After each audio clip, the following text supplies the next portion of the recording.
Hey guys, so I'm here interviewing probably my favorite person in the world, Sylvia, my wife.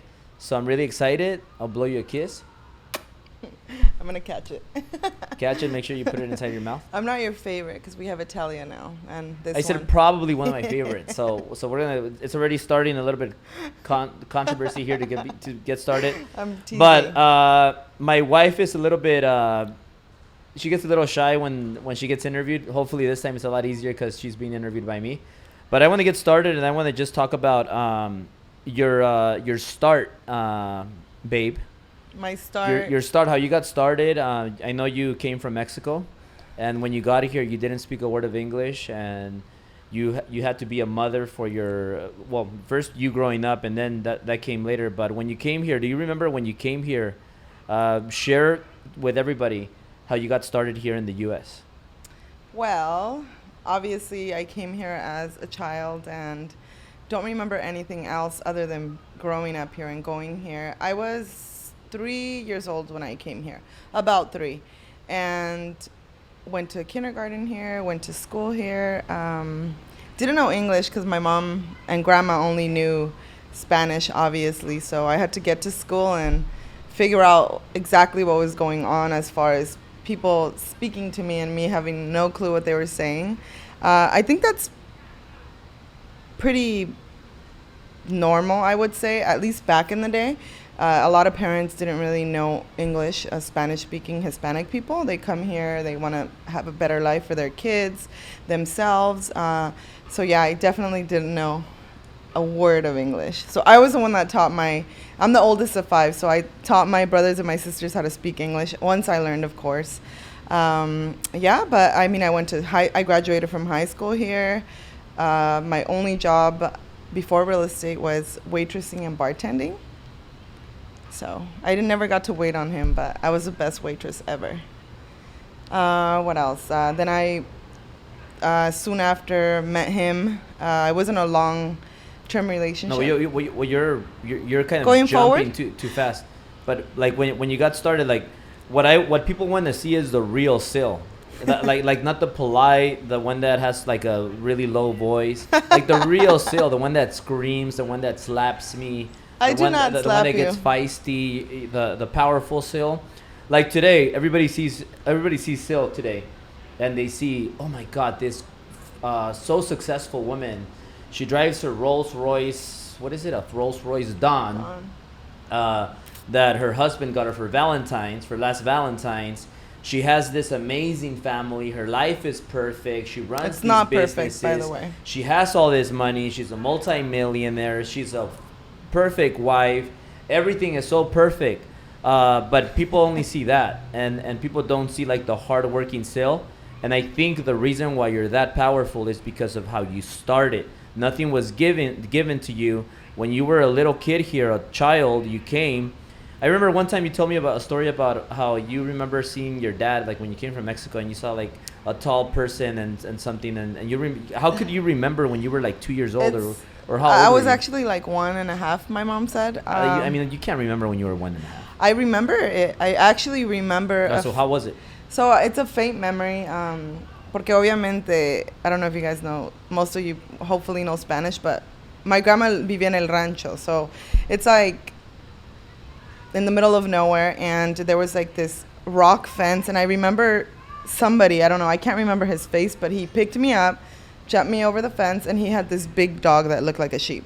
And I remember that. I don't remember what he said to me. I don't remember anything except that. It's really weird. And I asked my mom one day, I was like, did this ever happen? She's like, ay, ¿cómo te acuerdas de eso? Because I remember it so clearly. And it was my dad. Because my mom he left my mom when she got pregnant with me. So he basically wanted nothing to do with her. And I mean, what could we do, right? It is what it is. My grandma took my mom in and pretty much raised me. So I didn't really need a dad. But I was blessed enough to have my grandma as another mom figure, and she's amazing. I mean, most of the things that I know are from her. I've learned so much from her, aside from her not having an education. She's a really strong lady. It's a whole different story, but I do remember that. weirdly enough, I also remember crossing the border, which is so weird, because my brother was like little. He was like 1 or something, and his beanie fell, and I remember sleeping in this place and getting in a plane. I don't know. I remember those things, like faintly, but I remember them. It's just something that I guess got How engraved was it in my. crossing the border? I'm not sure. I was just being carried, but I don't know. I just remember his beanie being lost and my mom talking about it. And who knows? I think we have everything stored. We just can't recover those memories, right? So I do remember all that. And you asked me how it was getting here, so that's why I kind of fast forwarded because it's a long story. My But mom. like now that you say that, like when you like growing up without a father, like how was it? And most people make excuses of they're not successful or they don't work hard or their life isn't good because they didn't have a father or they didn't have a mother or you didn't have a father. And how did you become so powerful, so intelligent, so good with people skills and all of that when you didn't have a father? I mean, I never cared that I didn't have a dad, if that makes any sense, because my grandma and my mom gave me all the love that I needed. I was my mom's first. I'm the oldest of 5, so therefore, your first child, it's like you love them and want to see everything they do, and you want to be present for everything that they're doing. And I don't know, I never really cared. It didn't really ever bug me. Then my mom married somebody, which was a horrible father figure, by the way. He is the father of my 3 other brothers and sisters, so they're my step half brothers and sisters. Yeah, I mean they're like my real brothers and sisters. So she married him. Childhood was horrible. I hated it. I would find any excuse to get out of the house before I can drive or anything when I was in high school, but it was horrible. That I don't really like to talk about it, but made me stronger. I used to watch novelas a lot with my grandma. See, my grandma's just like, she's the person that I remember that I used to like always look for her. She always kept me safe. Like she was the person that always protected me because I was like her little baby, literally. So I never missed having a dad. I didn't really care. My brother, on the other hand, him and I have the same mom and dad. It really affected him, and I actually didn't know till we had the Driven seminar how much it had affected him not to have a father figure. And I guess it's just the way you look at things, perspective. I did not care at all. I had all the love I needed. Everybody loved me. I loved everybody. I had enough love. It didn't matter at all. Obviously, later on in life, I'm like, I wonder what it would have been to have met my dad. Because actually, my brother got to talk to him. He passed away. And I know I have a bunch of other brothers and sisters that I never met because he had a bunch of wives after my mom. So, yeah, didn't care. So we'll save that topic for another time. Yeah. But growing up, you go to high school. You went to La Puente High School. Yeah. You go to La Puente High School. Were you like a beautiful, one of the popular girls there? And I was really friendly and I had a lot of friends, but I didn't really belong to a group in particular. I wouldn't say I was popular. I would say I was friendly. Got along a lot better with guys than I did with girls, but I did have a lot of girlfriends. Were you as stunning as you are now? No, by far, definitely not. I had nobody to teach me any of these things like makeup and hair and what looked good, what didn't look good. We didn't have much money growing up, so to me, any new outfit that I would get was like a big deal, or like new jeans. I would literally squeeze into them if they were like name brand, because we couldn't afford any of those things, and I didn't work at the time. I just went to school, took the bus, or we walked, which is a lot. I don't know, I think it has a lot to do the way you're brought up with the way you become, because I always knew that I wanted to be super rich. And what I mean by super rich is being able to buy whatever I wanted, have a nice car, have a nice house, kind of like in the novelas that I just spoke of that my grandma and I used to watch together. That was like our time together, so I would just lay with her in bed and watch novelas with her. So growing up, like in high school, you were like a mom to your brothers and your sisters, right? Yes. And how was it? Like you used to make food for them, and like did your mom leave you like a lot of money for you to like order food? Did you cook? How'd you handle all that stress? High school, being another mom and doing all that stuff. Well, Hispanic families, obviously, the breadwinners have to go to work, right? There's no way that there was a nanny, room for a nanny or anything like that.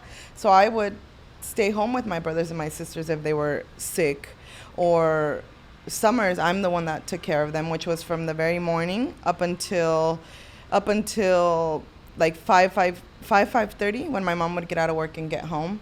And we grew up in a 1 bedroom, 1 bath apartment on Sunset and Amar. And honestly, I just make the best out of everything. Like, I don't feel that it was like horrible, or that's what all we knew. Like, so my mom would leave $10 every day. And with those $10, I had to figure out what we were going to eat, whether it was walking to the 99-cent store, buying a little bit of food, cooking for them, or going to like Jack in the Box for like, what are they, Jumbo Jacks? Chicken sandwiches with ranch, I love Jumbo which Jacks. are so good. The $1 tacos, $5 Little Caesar pizzas. It was just, every day was figuring out how we were going to, I structure everything I do. So what I was going to do for the day. And it's just, I loved it. Sometimes, of course, I wanted to go play with my friends, go hang out with my friend Nicole, which was really important for me during my childhood. I considered her like my real, like, bestest friend. Like, we used to write letters to each other and stuff like that. And it sucked that I couldn't go play with them, but I wasn't going to leave my sisters and brothers by themselves. Because Wally, my brother, he would just take off. After we were done watching Dragon Ball Z at 9 a.m., he would just take off. And, what am I going to do? Leave them? I would never do that. So you were always organized and you like planning, and yeah, I write everything down. I'm like I like my memories. I control everything that I do. I don't know, it's weird.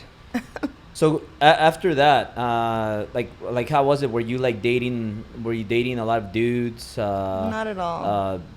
Did you party a lot? Because I know you did party, so don't say you didn't party, because you did party. With you? So when I met you at a party. So can you talk a little bit about your boyfriends, going out, your friends? Do you still talk to those friends? And how was that part of your life after? It was after a lot different, I would say, back in my times. And I'm not that old. I'm 33. It was different. Like, it's not like it is now where there's 12-year-olds with boyfriend and girlfriends. Or maybe I was just a late bloomer, but we were still playing hide and go seek at 15. So I didn't have a boyfriend, official boyfriend. I liked boys maybe, but never an official boyfriend until I was almost 18. Like a week before I turned 18, more or less. Which I ended up with him for a while. We got engaged, and then once I moved in with him, I decided that was definitely not the person for me. And that required a lot of, how can I say it? I had to make a decision of what I was going to do, because I knew that I didn't want to be with somebody like that. Because it's totally different when you're dating and having fun and you see each other, you're on the phone for an hour, 2 hours, than actually living with somebody. Because then you get to know everything, the good, the bad, the nasty, their habits, how they are as a person on a daily. And I've always been a really naturally happy person. And what I mean by that is, no matter what was going on, I always found a way to look beyond the bad and just be excited about what can happen, how, when I get a car, when I get a job. So dreaming ahead of into the future, as opposed to being stuck in what was going on at home, or, just issues, things, problems. And while that, during that time, you were a waitress. Was that your first job? Well, that was my first job. And do you think that helped you? I do. And it's funny because there's never been a lot of communication, I would say, with my mom and I. It's always been more of just whatever. It was never oh, let's sit down and talk about this, or this is how this happens. I kind of had to figure everything out, aside from all the things my grandma told me. But I didn't even know that I couldn't get a driver's license because I didn't have papers. I was illegal, I guess you could say, right? My whole life, and I didn't even know. It's the weirdest thing. And I don't did even you not know? When did you find out? When I was doing my family tree, and nobody ever talked about it. My mom is the youngest of 7 kids. So all of my grandma's kids came here to the US. My mom is the youngest. So it was never like talked about. Like I didn't know anything of anything of anything. Like nobody ever talked about it. We really only hung out with one of my aunts, and that's Jackie's mom. So like I thought I can just go to the DMV, get a driver's license, and when I found out I couldn't, I was devastated. I was so sad. Like that was I was just horrified by that. I couldn't understand it. And then my mom's like, oh, es que no tiene seguro. And I didn't really get it because before, it isn't like it is now. Like, I didn't even know people were racist because everybody at my school was Hispanic. There was a couple African-American and, like, maybe 2 Oriental people. And everybody else was Hispanic. Like, there weren't even gangsters back then. There was only, like, 5, and they would all sit together at a table. It was... It's kind of weird, right? It sounds pretty stupid. I don't know. Nobody ever talked about it. It wasn't until I started wanting to do things, like get a job, because I always wanted a job. I like money. So, right, when you have a lack of money, you want money. So I have never had a problem doing whatever it takes, working wherever. It didn't matter as long as I could make money. So Denny's, to answer your question, that was my first job. And I went to 2 places. C's Candies and Denny's. It's on Hacienda Valley in La Puente. It's by all the strip clubs.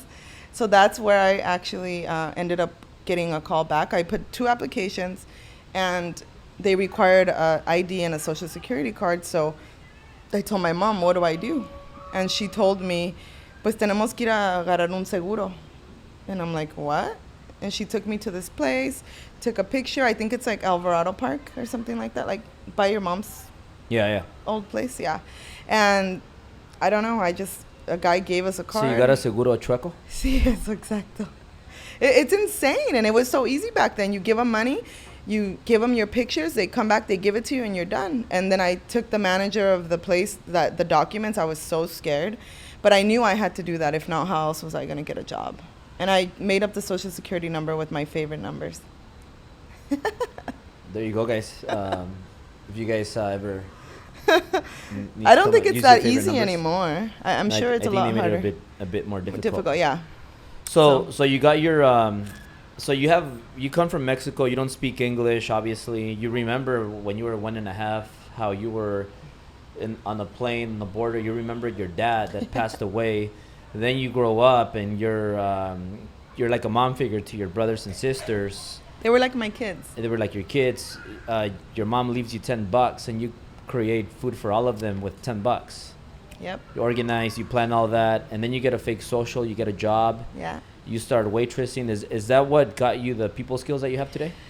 Well, quickly I realized that being in the front desk as a host, you see people down in the restaurant, that if they didn't have a food order, I can punch in their orders, which was coffee, banana splits, milkshakes, no food because it has to go through a ticket through the kitchen. And people started coming to visit me. And I love people. I've always loved people. And it's very interesting to see the different kinds of people there are. So I started waiting on tables that would just come to see me. Couples, old people, young people, just to like bullshit with me, I guess you could say. And I would still do my job. I'm really, really good at just handling everything, like making everything happen. So I could still, check people in. I was always very alert to what was going on in my surroundings, talk to the tables, serve them their coffee, refill their coffee, while still keeping an eye on the front desk, the host stand. And I got in trouble for that, but I wanted to be a waitress really, really badly, so... Like, you sound like a really powerful woman. Do you think you were just born with that natural ability, or because there's a lot of, just to be a little bit transparent, guys, sorry, but there's many stupid people out there. There are. Do you think those people, and not to offend anybody, but there are a lot of average people, and you're powerful. Do you think some people are just born with that ability, or do you think you could turn average people into like a seal? Because I was today with Chris, my jewelry guy, and he came and then he was sharing the story with all of our people, all our office, like with Eli and Mike and Monique and Steph, and he was telling them, I remember Albert like 16 years ago, and the story when I needed money, I needed $3,500. and I sold him my Breitling watch. And now it's funny because now he got me another Breitling, but I had a Breitling watch. That's all I had, and I needed $3,500, and that's how much I could get for that watch. So I took it to him, and I pretty much begged. He didn't even want to buy it from me.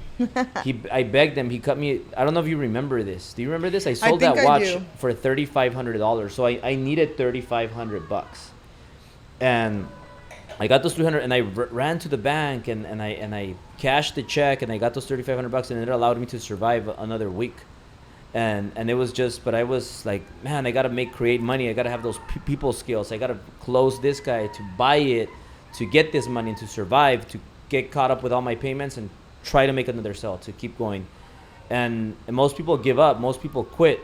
So like when you were at that point, and just going back, people that are average. Oh, he told me. I almost forgot. He told me, Albert, you're very lucky because I'm still single, and he's a little older than me. And he's like, the reason why I'm so single is because Hollywood, Beverly Hills, and all this they're so fake. And you are blessed to have a wife like Sil. He said, like, if I found a Sil, I would be married right now. I would marry her in a heartbeat. And it's true. Like, me and you go back and forth. We have our fights. Over work, always. Yeah, sometimes you kick me out of the room and I have to sleep in the sofa. It's only been once, and don't lie. You lock the door, I can't go back in. One time. Then I try to go in through the balcony, and you lock that one too. And I have to sleep in the sofa. But you're, like, extremely powerful. Now, for all these single guys out there, can you turn any average woman or into like a sale with that ability, or how were you? Do you have to be born like that? Because I just don't get it. So this is my personal opinion. I'm not a scientist. I haven't done it. This is what I think based off of just dealing with so many people. Obviously, in the waitressing, bartending industry, you meet so many different personalities. But I really strongly believe that the way we're brought up, our experiences mold us to the people or the person that we are. Right? Like, everybody has a different life, and it also depends on your outlook, your attitude, the way you look at things, I'm telling you, if one day maybe I'll be able to talk about my childhood. I don't think it affects me. Like, I don't understand how I'm normal, because it was really fucked up. And I have a daughter now, we have a daughter now, and if anybody ever, I would never let anybody hurt Italia. So, like, when I think about, like, everything I had to go through, and it's crazy because our mind is so powerful that sometimes, obviously we're human, you want to think back and be like, did that really, like, you want to remember certain details, which maybe I should just completely forget about, but I don't understand how I can be. I think I'm pretty normal. Yes, maybe I'm a little demanding and I expect a lot from people, but it's because we all have what it takes. It's a matter of choice. It's a matter if you're willing to go all in or not, because I feel like people are really lazy now, and I had to figure a lot of things out, from feeding the kids to making sure that social services didn't get called on us. Like, we lived in an apartment, and kids are crazy. They do a lot of crazy things. Like, I don't know how I didn't ever burn the house down. Like, and it all came down to, like, common sense things, I want to say. And I also used to watch people that I wanted to be like, and I would mimic like TV. I would mimic and say things that I would hear on TV, which is strange, but I would just copy what works. Being so young, it's crazy, because I always wanted to be popular, and I wanted to be beautiful like my friend Nicole, because she was very beautiful girl, right? And I wanted to be, like, I used to think she was, like, the most beautiful thing ever. So some things she would say, I would copy them. Because I think it worked out pretty well for you. It did work out pretty well. It took time, right? Obviously, once I got a job and was able to make my own money, I was able to fix my teeth, because I don't know how I was smiling with that mouth. That's how happy and confident I was. Like, it never even occurred to me until, was it you that made fun of my teeth? I mean, a few people did, which I really didn't care. But my teeth were really bad. They were like throwing up gang sign. Like, it was bad. They were really, really, really bad. So I was able to afford Invisalign. And slowly I started fixing and working on things that I didn't like about myself. Looks-wise, because as a person, I think I have a soft heart. But I stopped caring so much for people that didn't care about me. Or, like, trying to help people, including family sometimes. And you helped me a lot with that. So, talking about that, like, do you remember or can you share the story of how you were a waitress, and then you started going out with friends and that kind of stuff, and then one day I didn't feel like going out, and I went out with my buddies, and then That was me. I think you didn't feel like going out either. I didn't want to go and out. you went out, and then we're at this club, and like, dude, I'm like partying, drinking, and I think I spoke to like 4, 5, 6 girls that night. We're leaving. We're gonna go to In-N-Out, and then I didn't even see you at the club. But then this guy, my friend Franklin, my old friend, old buddy, uh, tells me, "Hey, you gotta come meet this girl." And at the time, I was really into like nice legs. So At the time. if before when I was single, like I really liked girls with nice legs, and she had really nice legs, and she was wearing a white dress. She looked really good with that dress. And then my friend told me like, you gotta meet this guy, and I say like, okay, well let's. And when he told me you gotta meet this girl, so I go, and then I meet this girl with a white dress, super tight. She had a nice booty and nice legs, and I was like, that did it for me. And we went to In-N-Out. We talked more, and then she gave me her number, and a lot of the times I would get fake numbers. Most of the time I would get real numbers, and she ended up giving me her real number, and then I thought I closed her on her going to my place and hanging out. So she said yeah, and then she had her friend. I remember this friend, this Asian girl with bad breath. I don't remember her name. She got really close, and well, her breath, you could smell it from far. So ladies and guys, if you guys just smell your breath, because sometimes it doesn't smell that good, and that could be that could hurt you in business. But regardless, this girl with bad breath, I guess she convinced you to like leave, or maybe you just didn't want to come, or you changed your mind. But I'm getting on the freeway. I'm really confident she's gonna follow me, and I'm gonna take Sil home, and she Yeah, just right. keeps going. I get on the freeway, and I'm like, man. Luckily, I got her right phone number, but then it took me like 8 months to get her on a date.